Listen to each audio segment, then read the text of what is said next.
초서의 캔터베리 이야기 혹시 들어보신 적 있는지 모르겠습니다.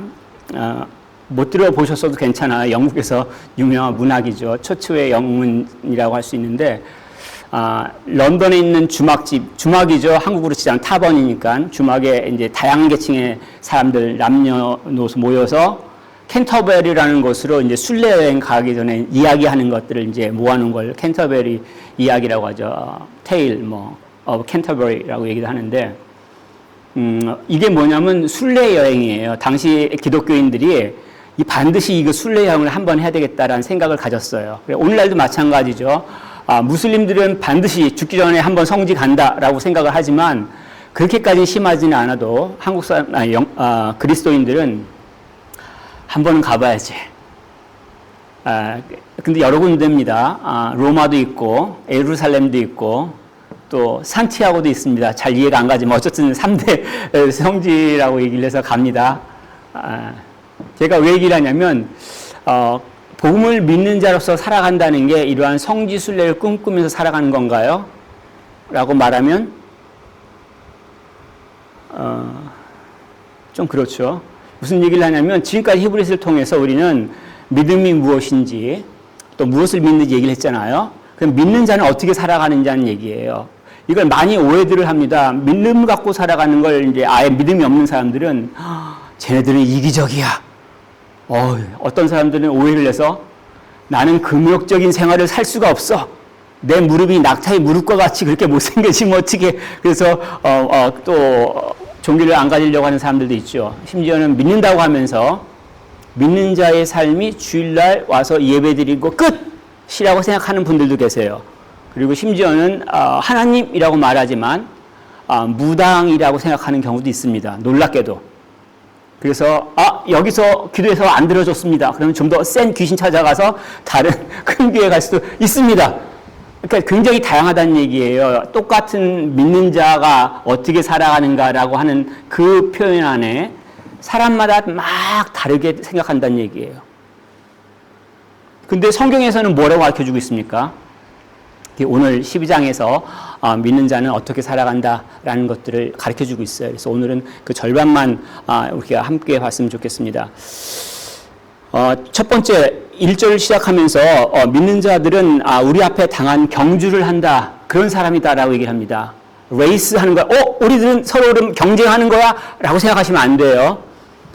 믿는다라고 하는 것들은 아직도 가야 할 길이 있는 사람이에요. 예수 천당. 요것만 믿고 교회 오신 분들 오해 많이 하세요. 그럼 난 한 번 다 끝났는데 구원 받았는데 라고 하시는 분들 많아요. 그렇지 않아요. 믿는 자들은 아직도 가야 할 길이 있어요. 우리 앞에 놓인 경주가 있다는 얘기예요. 이것들을 주님이 오시기 전까지 내가 생명을 다할 때까지 맞춰야 돼요. 달려야 된다는 얘기예요. 그렇기 때문에 인내로서 경주를 하죠. 그래서 하나님 나라의 마크를 이렇게 딱 붙잡고 막 달려가는 사람과 같아요. 안 달리고 있나요? 혹시 주저앉아 있으면 그리스도인이라고 생각하기 좀 어렵습니다. 달려가는 자들입니다. 이런 사람들이 나만 그러는 게 아니라 많이 있어요. 이걸 본문에서는 구름과 같이 허다한 증인들이라고 표현을 하죠. 예수를 그리스도로 믿는 자들이 얼마나 많이. 지난 11장에서 구약의 유인들을 막 얘기했잖아요. 제가 다 얘기 못했어요. 그중에 몇 명만 뽑아서 얘기를 했잖아요. 그리고 오늘날은 어때요? 마찬가지예요. 우리들 가운데서도 믿음의 경주를 하고 있는 사람들이 있어요. 멈추지 아니하고. 근데 이런 경주를 할 때 우리가 조심할 것들이 있습니다. 달리기 해보신 분들은 알죠? 뭐가 제일 힘들어요? 달리기 할 때? 자기 뱃살. 이렇게 뱃살 나오신 분들 달리기 할 때 정말 힘들어요. 이 배를 안고 어디를 뛰어갑니까? 마라톤은커녕 동네 한 바퀴 뛰다가 이렇게 못 뛰실 수도 있어요. 제가 배 나온 그 인격을 뭐라고 하는 건 아닙니다. 상징적입니다.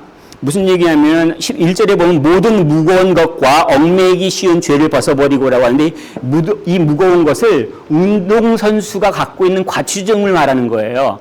믿는 사람이 이렇게 과체중을 가질 수 있어요. 언제요? 언제 배가 이렇게 나와가지고 찔 수 없는 상태가 됩니까? 세상을 사랑할 때, 돈을 사랑할 때, 그때 이렇게 뭐가 나와가지고 못 뛰는 거야. 그때부터는 힘들어요. 뛰는 것 자체가 너무 고통스러운 거예요. 세상을 사랑하면 사랑하는 만큼 무게가 점점 나가서 믿음의 경주를 할 수가 없는 거예요. 그래서 권면을 하죠. 예수를 바라보자. 믿음의 경주는 처음부터 그리고 신앙생활 10년 그리고 죽을 때까지 예수를 바라보는 게 믿음의 경주의 키포인트예요. 믿음의 주요라고 얘기를 하잖아요. 예수님이 그리스도라는 사실, 그리고 우리 믿음의 대상이라는 거예요. 만약에 그 대상을 안 보면 어떻습니까? 달리기 시작해서 막 달리기를 하는데 어떤 사람들이 이렇게 달리는 사람 있나요? 심지어는 저쪽이 목적지인데 이러고 달리는 사람 있나요? 믿음 생활하는 사람 중에 있어요. 놀랍게도 믿음 생활하는 중에서 달려서 주님을 바라보고 달려야 되는데 이러고 달리는 사람이 있습니다. 제가 이름을 밝히진 않을게요. 저기에 누구라고 말할 수는 없습니다. 우리도 사실 실수를 하죠. 우리들은 그렇잖아요. 예수님을 바라보지 않고 자꾸 딴 데 바라보고. 그런데 예수님을 바라보는 것들이 우리의 믿음의 대상이기도 하지만 또 예수님이 우리의 믿음을 온전케 하시는 분이에요. 우리가 온전한 믿음을 갖고 있는 게 아니잖아요. 어떨 땐 의심도 들었다가 어떨 땐 잘 몰랐다기도 하고 그렇잖아요. 그러한 연약한 우리를 붙잡아 주시고 가르쳐 주시고 믿음을 주셔가지고 힘있게 달려갈 수 있게 하신 이가 바로 예수님이라는 얘기예요. 믿음의 대상도 되시지만 바로 우리의 믿음을 온전하게 만드시는 분도 예수님이라는 얘기예요. 그리고 그 이분이 바로 예수님이 믿음의 모범을 보여주신 거예요. 자기 앞에 있는 그 수치스러운 이들, 십자가의 고통을 받으시면서까지 끝까지 십자가에서 죽으시고 마지막 죽으실 때 다 이루었다고 말씀하시고 죽었잖아요. 그 수치를 감당한 예수님에게 하나님께서 부활시켜 주시고 하늘나라에 부르시고 하나님 우편에 앉혀주셨어요. 누구든지 그 예수님을 따르는 자들이 그런 영광 가운데 선다는 것을 약속해 주고 있다는 얘기예요. 세상에서 주는 것 비교가 되지 않아요. 그 주님이 주시는 것들을 바라면서 우리가 달려가는 것들이 필요합니다. 믿음 생활할 때 우리가 피곤할 경우도 있어요. 아유, 피곤해요. 아유, 마음이 이렇게 무너집니다. 그런 경우 언제 있죠? 지금 혹시 그러시나요? 아니면 맨날 그러시나요? 맨날 피곤해요.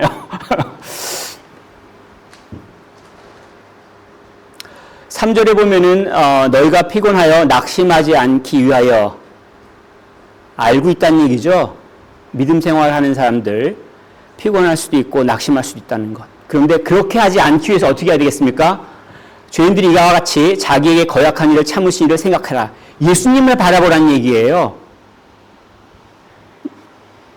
하나님을 거역한 자들 하나님께서 어떻게 하십니까? 바로 멸망시키지 아니하시고 기회를 주시잖아요. 그래서 자기의 가장 사랑하시는 아들을 주셔서 구원의 길을 제공하십니다. 예수님도 이 땅 가운데서 제자들을 가르쳐요. 하나님이 가르치면 잘 들어야 되잖아요. 근데 3년 동안 그리고 그리스도로서 사람들이 고백하니까 예수님이 고난받고 죽어야 된다. 이걸 몇 번이나 얘기하세요? 말하고 또 말하고 또 말하고 안 듣는다는 얘기예요. 심지어는 배신하고 그리스도라고 얘기하니까 못 받아 죽이잖아요.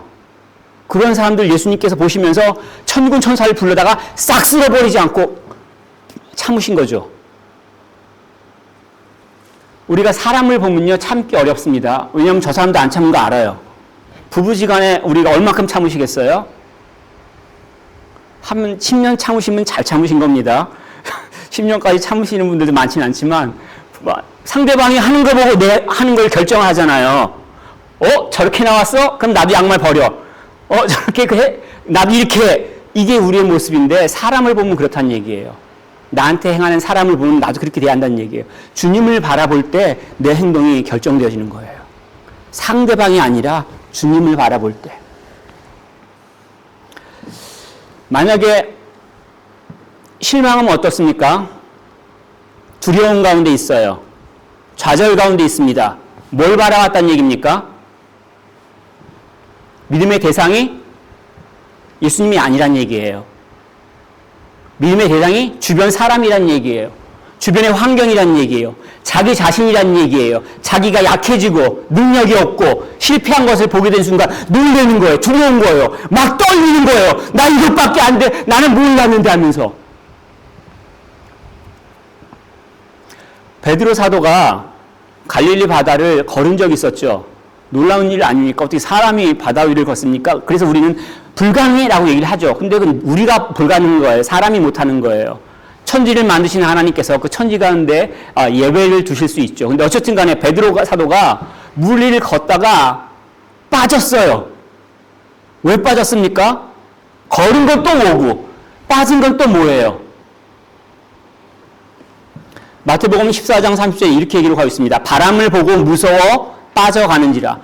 베드로가 예수님이 나타나니까 나도 걷겠습니다 했더니 와라 그래서 걸었죠. 근데 그 예수님을 바라보고 가는 게 아니라 옆에 오는 바람을 보다가 빠져가는 거예요. 내가 지금 실망하고 있어요. 내가 지금 피곤해요. 내가 지금 낙심하고 있어요. 누구를 보고 있는 거예요? 예수님을 보고 있는 게 아니에요.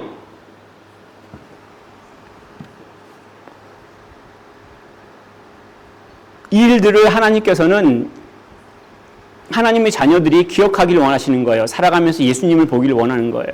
제가 만약에 목사가 안 됐으면 어떻게 하겠습니까? 제가 목사가 돼서 감사드리는 유일한 건요. 말씀을 제가 나눌 수 있어서 감사해요. 제가 말씀을 나누려면 말씀을 볼 수밖에 없고 묵상할 수밖에 없거든요. 저쪽에 누워있던 애가 막 일어나가지고 책상에 앉아서 성경을 필 수밖에 없잖아요. 그 말씀을 보는 가운데 힘을 얻는다는 얘기예요. 저뿐만이 아니라 모든 그리스도인들에게 동일한 은혜는 하나님의 말씀을 통해서 우리가 그리스도를 바라볼 때 힘을 얻습니다. 끝까지 아멘 안 하셔도 괜찮은데 속으로 아멘 하세요. 괜찮습니다. 또 이 그리스도인의 모습들을 우리가 뭐라고 보는가 하면은 죄와 싸우는 사람들이라고 4절에서 말하고 있죠. 좀 이해가 안 돼요. 왜냐하면 죄라는 것들을 우리는 분명하게 그리기 어려워하기 때문에 그렇습니다. 그래서 누구와 싸워? 이놈인가 저놈인가 왼수야 옆에 사람들을 보고 할 수 있습니다. 아이고 저 화상을 내가 만나가지고 이 왼수 때문에 내가 이렇게 사네. 아이고 이렇게 주변 사람들을 바라보면서 왼수라고 얘기를 할 수가 있는데 잘못 오해한 거예요. 물론 한때 잠시 그런 행동을 할 수 있습니다. 사탄이 베드로한테도 잠깐 들어가서 베드로가 주는 그리스도시요 하나님의 아들입니다 고백을 해서 칭찬받은 그 순간에 베드로한테 들어가서 뭐라고 얘기합니까? 고난받지 마세요. 그랬다가 이 사탄아 물러가라. 욕도 먹었던 사람이에요. 이게 사탄의 누구에게도 들어갈 수 있다는 얘기예요. 어떠한 집단 가운데도 들어갈 수 있어요.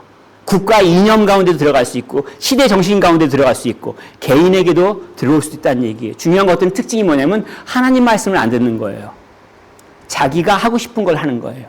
자기 마음을 따라 사는 게 행복해라고 오해하게끔 만드는 거예요. 그러나 하나님의 뜻을 따르는 사람들이 있습니다. 바로 죄와 싸우는 사람들이죠. 죄와 싸운다는 얘기는 뭐냐면 사탄을 따른다는 얘기예요. 사탄과 싸운다는 얘기예요.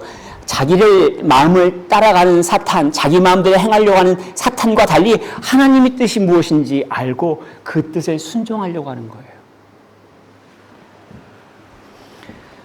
이게 개인도 그렇고 마찬가지로 공동체, 믿음의 공동체도 마찬가지입니다. 교회도 마찬가지로 하나님의 뜻이 무엇인지 분별하고 그 뜻을 쫓아가는 거예요. 내 방식대로 이렇게 세우겠다. 이게 아니라는 얘기입니다. 자, 그렇게 하려면 어떤 일이 발생합니까? 힘들죠. 왜 내 마음대로 살아야지 난 행복한데 라고 하는데 하나님의 뜻이 무엇입니까? 하면 어떤 일이 벌어져요? 누군가는 죽어야 돼요. 내 마음 안에서 뭔가는 문제가 발생하잖아요. 이걸 좀 어려운 말로 고난이라고 얘기를 합니다. 물론 외부에서 핍박하는 그 퍼시큐션도 마찬가지로 고난의 일부지만 내 안에서 일어나고 있는 그 싸움도 마찬가지로 고난의 일부가 되겠죠. 이 고난은 그럼 왜 발생하겠어요? 왜 힘들어요? 믿는 자로서 대부분 제가 잘못했어라고 말할 수 있습니다. 물론 로마 제국 당시에 로마가 제국으로서 핍박을 할 때 고난 당하는 건 당연하죠. 이거는 그리스도인들이 어찌할 수가 없어요. 외부적으로 문제가 발생했을 경우에 적대적일 경우에 고난을 받을 수가 있어요. 근데 내가 하나님 말씀을 안 들을 때 어떻게 해요? 마찬가지잖아요. 내가 하나님 말씀을 뜻을 안 들어요.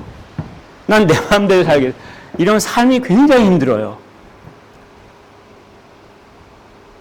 우리는 많은 경우에 아담과 하와를 얘기를 합니다. 아담과 하와가 말 안 들어가지고 에덴 동산에 쫓겨났으니까 내가 맨날 공부해야 되고 일해야 되고 왜 아담과 하와는 그렇게 선악과 따먹었대?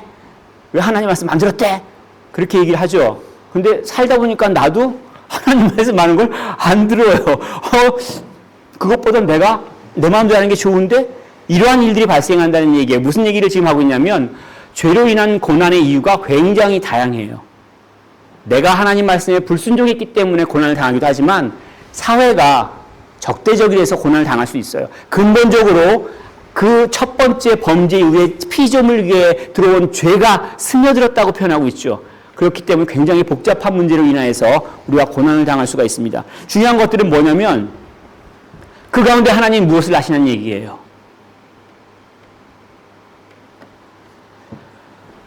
내가 힘들 때 하나님은 뭘 하고 계시겠습니까?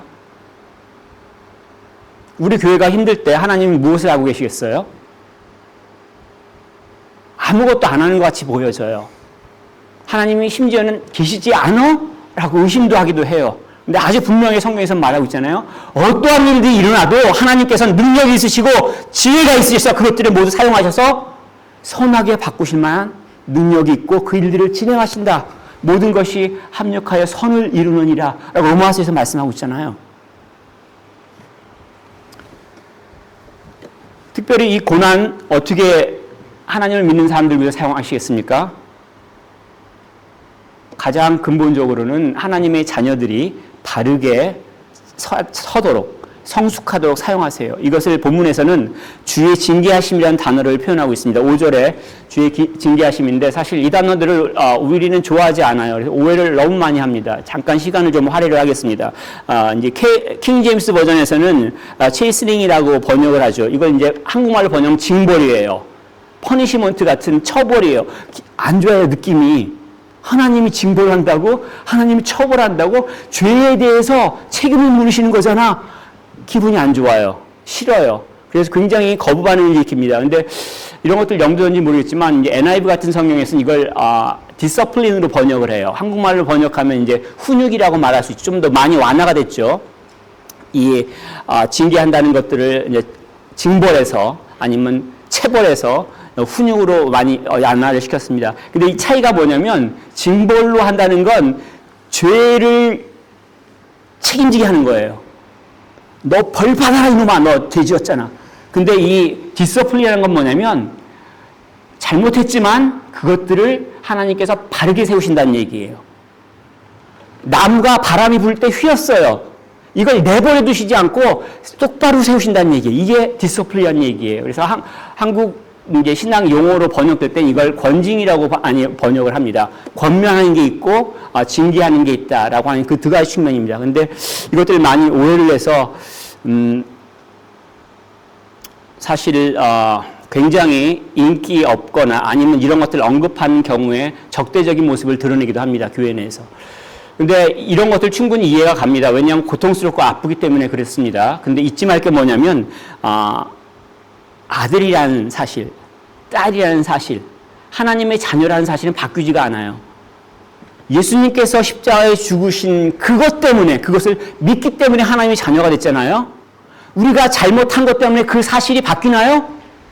안 바뀌어요. 내가 아무리 잘못하더라도 예수님이 십자가에 죽으신 그 사실은 바뀜이 없어요.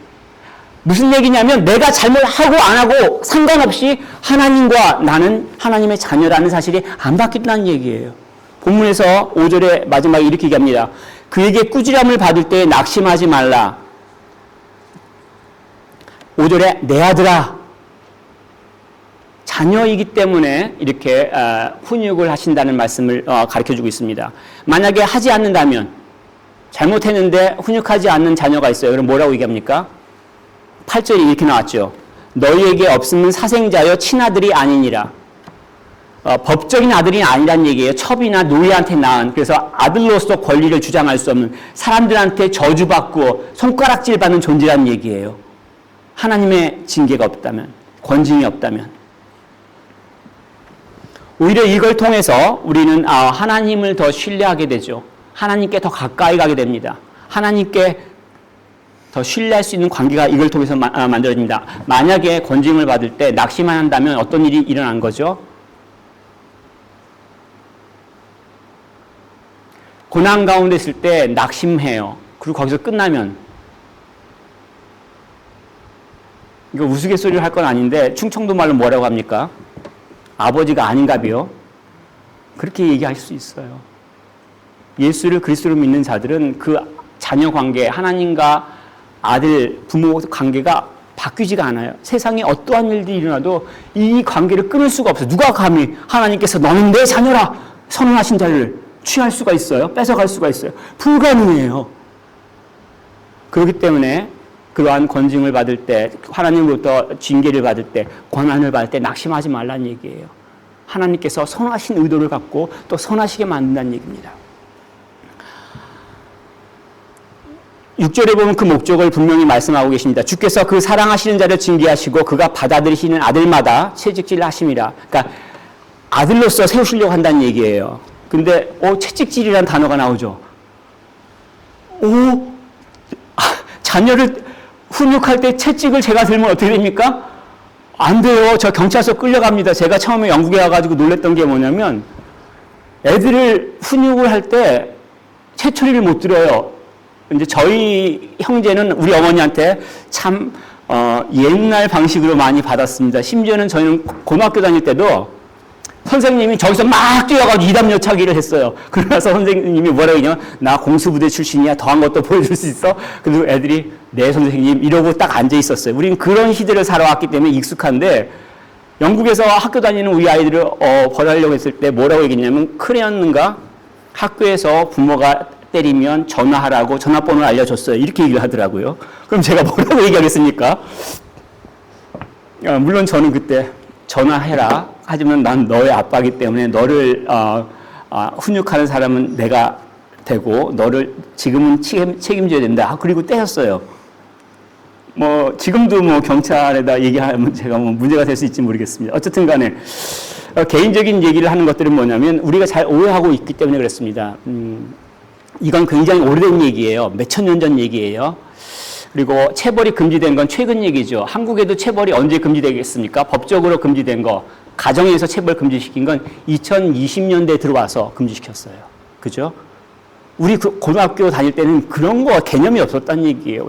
최근 발생한 개념 때문에 우리가 지금 하나님이 하신 말씀을 이해를 못하면 안 되잖아요. 그리고 이렇게 체벌이 있는 건 뭡니까? 인권이죠. 하나의 인격으로서, 하나의 인간으로서 존중한다는 얘기예요. 폭력에 의해서 길들이지 않는 자주적인 인간이 되기를 원하는 마음에서 부모라 할지라도 하지 말라는 얘기죠. 그런 점에 있어서 존중합니다. 그리고 그런 폭력을 잘못 휘두를 때 아이들한테 상처가 될 수 있어요. 트라우마가 만약에 생길 수가 있습니다. 그래서 폭력에 길들여진 좀 비겁한 사람이 될 수 있어요. 그러니까 진리를 따라가지 않고 상대방이 나보다 힘 센가 안 센가 보고 내가 말을 듣던가 안 듣던가 결정하는 그런 비겁한 사람이 될 수도 있습니다. 근데 또 반대로 이런 체벌을 하지 않을 경우 어떤 일이 발생하냐면 선생님이 선생님으로서 권위가 없어져요. 너 자리 가서 앉아라. 싫어요. 어떻게 할 거예요? 집에서도 마찬가지죠. 부모가 부모의 권위를 잃으면 자녀를 어떻게 키우겠습니까? 부모는 자녀를 사랑하는 존재이고 동시에 책임을 지는 존재죠. 성인이 될 때까지. 사랑하는 자이기 때문에 그 아이가 바르게 자라기를 원합니다. 그래서 잠언 3장 11절, 12절 이렇게 얘기하고 있습니다. 내 아들아 여호와의 징계를 경여기지 말라. 그 꾸지람을 싫어하지 말라. 대저 여호와께서 그 사랑하시는 자를 징계하시기를 마치 아비가 그 기뻐하는 아들을 징계함 같이 하시느니라. 하나님은 당신의 자녀를 성숙할 수 있도록 우리가 잘못한 것, 세상이 잘못한 것, 그래서 우리가 고난받는 걸 사용하셔서 우리를 키워주신다는 얘기예요. 우리가 살아가면서 그리스도인에서 고난을 당할 수 있습니다. 내 실수 때문에 그럴 수 있어요. 내가 잘못 결정해서. 그리고 내가 속한 사회가 아직 온전한 사회가 아니라서 고난당할 수 있습니다. 본질적으로 죄 때문에 그렇죠. 그럼에도 불구하고 하나님께서는 당신의 자녀들이 바르게 서기를 원하시고 또 성숙할 수 있도록 그런 고난들을 사용하신다는 것들을 기억할 필요가 있습니다. 이걸 뭐라고 얘기했습니까? 예, 승계 훈련 프로그램이에요. 기업의 총수가 돈을 아들한테 바로 안 줘요. 세상 경험 다 하고 쓴맛 단맛 다 본 다음에 웨이터까지 다 해보고 돌아왔을 때 다음번 총수 자리로 주는 게 바람직하지 않겠어요? 잠언이 마찬가지잖아요. 솔로몬 왕이 다음번 왕이 될 아들을 그렇게 해서 교육하는 거예요. 이러한 고난의 유익들이 몇 가지 기록하고 있습니다. 9절에 보면 더욱 복종하며 살게 한다. 하나님께 더욱더 복종하면서 살아간다는 얘기예요. 고난을 통해서. 고난이 없다면 내가 하나님 말씀 안 들어 이거예요. 난 내 마음대로 살고 싶어. 계속 자기 마음대로 사는 거예요. 근데 고난을 당해서 자기가 꺾어진 이후에야 그때 하나님 당신이 나의 하나님입니다. 말씀하세요. 제가 듣겠습니다. 그렇게 한다는 얘기예요. 우리가 워낙 말을 안 들어서 우리 실수를 했을 때 그걸 사용하셔서 하나님께 순복할 수 있도록 해주신다는 얘기죠. 다른 말로 얘기하면 우리를 온전한 구원으로 인도하신다고 얘기를 하는 거예요. 모세가 죽을 때 이스라엘 백성을 앞에 놓고 뭐라고 얘기했냐면 너네들 앞에 오늘 생명의 복과 사망과 화를 내 앞에 두었나니 곧 내가 오늘 내게 명령하여 내 하나님 여호와를 사랑하고 그 모든 길로 행하며 그의 명령과 규례와 법도를 지키라는 것이라. 그리하면 내가 생존하며 번성할 것이요 또 내 하나님 여호와께서 내가 가서 차지할 땅에서 내게 복을 주실 것임이라. 하나님 말씀에 순종할 경우에 복 받는다는 것들을 가르쳐주고 있잖아요. 집에서 부모 말 안 듣는 아이가 있어요. 갑자기 한숨이 나오는데 개인적으로 말하자면 저희 아이들은 말 잘 들었습니다. 감사합니다. 근데 어쨌든 예를 들면 부모 말을 안 들어요. 그런데 사고를 맨날 치고 다녀요. 그리고 집에 와서 돈 달라고 얘기해요. 와, 그러면 어떻게 합니까? 갑자기 혈압이 확 올라가는데 어떻게 하지? 하나님께서 그리스도인들에게 발생한 고난을 사용하셔서 우리가 우리 마음대로 살아가는 게 아니라 하나님께 순종하면서 살아갈 수 있도록 더 큰 복을 누릴 수 있도록 해주신다는 얘기예요. 10절에 보면 그의 거룩하심에 참여하게끔 하시죠. 아버지는 사실은 실수할 수 있습니다. 우리 인간들은 훈육을 했는데 실수할 수 있어요. 내 자녀가 트라우마를 갖고 살아갈 수 있어요. 왜냐하면 무식하니까 인간은. 그런데 하나님은 아니란 얘기예요. 하나님은 그 훈육하실 때 온전하게 하신다는 얘기예요. 그 훈육의 결과를 통해서 어떻게 일이 벌어지냐면 10절 마지막에 그의 거룩하심에 참여하게 하시느니라. 하나님의 거룩하심에 우리가 참여할 수 있는 것. 고난을 많이 당한 그리스도인들은 어떠한 모습이 나타나냐면 그 가운데 그리스도의 모습이 나타나요. 어떤 모습이 나타나요? 오래 참아요. 고난을 많이 당한 사람들은요, 그리스도인들은요, 하나님 때문에 참아요. 그래서 많이 참습니다. 그리고 절망하지 않아요. 아니, 저 사람이 있는 상황을 보면은 어떻게 사는지 궁금해. 아니, 어떻게 저래. 배우자도 저래. 자녀도 그래. 직장에서도 저래. 그런데 어떻게 살아가. 이렇게 얘기할 수 있어도 하나님을 믿는 자, 그리스도인들은 그 상황 가운데서도 참고 소망을 품고 오히려 연약한 자들을 돌보는 그 수준에까지 이른다는 얘기예요. 이게 우리 사람 가운데 발견할 수가 없어요. 그래서 이것이 하나님의 거룩하심이라고 얘기하는 거예요. 그리스도의 성품이라고 얘기하는 거예요. 고난을 통해서 하나님께서 우리를 그러한 성품을 가진 자로서 만드시겠다는 얘기예요. 그리스도를 닮은 자로서 만드시겠다는 얘기예요. 하나님의 성품을 가진 자로서 세우시겠다는 얘기예요. 또한 11절에 보면 의와 평강의 열매를 맺느니라. 마지막으로 우리는 의와 평강의 열매라고 했을 때 잠자고 있을 때 쾅 뭐가 때려가지고 갑자기 평화가 넘치네요. 막 이걸 원해요. 근데 실제로 하나님께서 그렇게 주실 수도 있는데 하나님께서 은혜를 주시는 자들 잘 보면요. 그렇게 해서 평화를 누리지 않아요. 어렵고 힘들고 고난 가운데 하나님 말씀에 순종함으로 평안을 누리기 시작해요. 내가 어렵고 힘들고 그런 가운데 순종함으로 하나님께서 그래 잘했다라고 하는 칭찬을 들어요. 이런 의와 평강이 있다는 얘기예요. 무슨 일만 나면은 사브라함들은 막 난리 호떡집에 불나면 어떡합니까? 막 난리가 나죠. 무슨 일 만나면 아이고 망했어요. 아이고 우리 이래요. 또 망했구나. 이런 분들 계시잖아요. 이걸 좀 상징적으로 표현해서 바다에서 배 타고 가는데 폭풍이 막 몰아쳐요. 배가 타보셨는지 모르겠지만 막 이렇게 하늘을 봤다가 물만 보였다가 그러시면 어떻게 됩니까? 뭐 있는 것들 막 다 쏟아내고 막 그래야 되겠죠. 근데 예수님이 그러셨잖아요. 갈릴리 호수에서 배를 타고 폭풍이 몰아쳤을 때 제자들, 평생을 갈릴리 어부로 살아온 사람들이 어떤 모습을 보여요? 호들갑, 큰일 났습니다. 우리 죽게 됐어요. 아이고, 주님 어디 계세요? 했더니 주님이 자고 있네요. 장꾸러기예요? 어떻게 자고 있어요? 그 폭풍 가운데. 그 평안을 예수님이 왜 누리는 거예요? 그런데 예수님만이 아니라 누구든지 예수를 그리스도로 믿는 자들이 주님께 순복하며 고난 가운데 따라갈 때 그런 평안을 누리게 해주신다는 얘기예요. 우리가 사는 세상이 아무리 격동하며 위협을 한다 하더라도 내가 예수를 그리스도로 고백하고 따라갈 때 그 평안을 주시고 그 의로움을 누리게 해주신다는 얘기예요. 우리가 다 누려야 되잖아요. 그래도 아멘 안 하죠. 예, 속으로 했으리라 믿습니다. 12절에 그러므로 피곤한 손과 연약한 무릎을 일으켜 세우고 라는 말씀이 있습니다. 이사야 선지자의 말씀을 인용한 건데 우리가 고난당하면 당연히 힘들어요. 넘어질 수 있어요. 지칠 수 있어서요. 바닥에 쓰러질 수 있어요. 그럼에도 불구하고 다시 일어서란 얘기예요. 우리 갖고 있는 힘 때문에 일어서는 게 아니라 환경이 바뀌었기 때문에 일어서는 게 아니라 예수님께서 우리의 그리스도가 되시기 때문에 일어서는 거예요. 내 마음을 지금 내가 있는 환경이 아니라 예수 그리스도께 주므로 인해서 나의 영혼이 일어나는 거예요. 이러한 회복을 그리스도인들이 누리기를 원하시는 거예요. 이걸 축복을 하나님께서 주신다는 얘기예요. 모든 사람과 더불어 화평함과 거룩함을 따르라. 14절에 말씀하셨죠. 사실은 어려운 말씀입니다.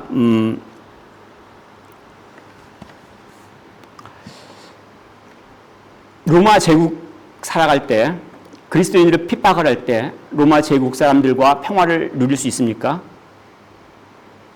근데 어느 교회에서도 어느 그리스도인도 로마 제국을 타도하자 그런 사람이 없었어요. 오히려 주 안에서 순복하라 이렇게 말씀을 했습니다. 왜냐하면 우리는 세상의 방식을 따르지 않아요. 복수하리라, 부셔버릴 거야. 이게 그리스도인의 방식이 아니란 얘기예요. 하나님의 선하심을 따라간다는 얘기예요. 평화를 그쪽에서 원하지 않아도 상관없어요. 나는 그렇게 대한다는 얘기. 나는 예수님이 대하신 방법을 쫓아가는 거예요. 내가 주님께 은혜를 받았으니까 그 예수님의 방식으로 대한다는 얘기예요. 이것이 세상에 속하지 않은 방식이고 하나님의 거룩함이며 이 방식을 볼 때 사람들이 우리가 살아가는 이 땅 말고 다른 것이 존재한다는 것을 조금이나마 느낄 수 있죠. 이걸 전도잖아요. 이걸 전도라고 하는 거예요. 믿는 사람들에서 권면합니다. 예수를 바라보라. 고난 가운데서도. 그 고난이 저주가 아니라 축복으로 바뀌게 될 것입니다. 예수님이 누군지 깨닫게 되고 예수님이 무슨 일을 하셨는지 이해하게 되고 무엇보다도 내 성품이 정말 이기적이고 정말 나약하며 정말 저주받은 내 성품이 예수님의 성품으로 변하는 걸 내가 발견하는 거예요. 그걸 삶 가운데서 하나님께서 누리기 원하시는 거예요. 우리 그리스도인들이. 그럴 경우에 어떤 일이 발생하냐면 나 혼자가 아니라는 걸 알아요. 하나님과 친밀함을 느끼는 거예요. 믿는 자의 삶이 고난이 없지 않아요. 하지만 그걸 통해서 전혀 다른 하나님의 복들을 누릴 수 있기를 하나님께서 원하시고 축복하십니다. 우리 모두가 그런 은혜 가운데 살아갈 수 있기를 축복하며 권면하겠습니다.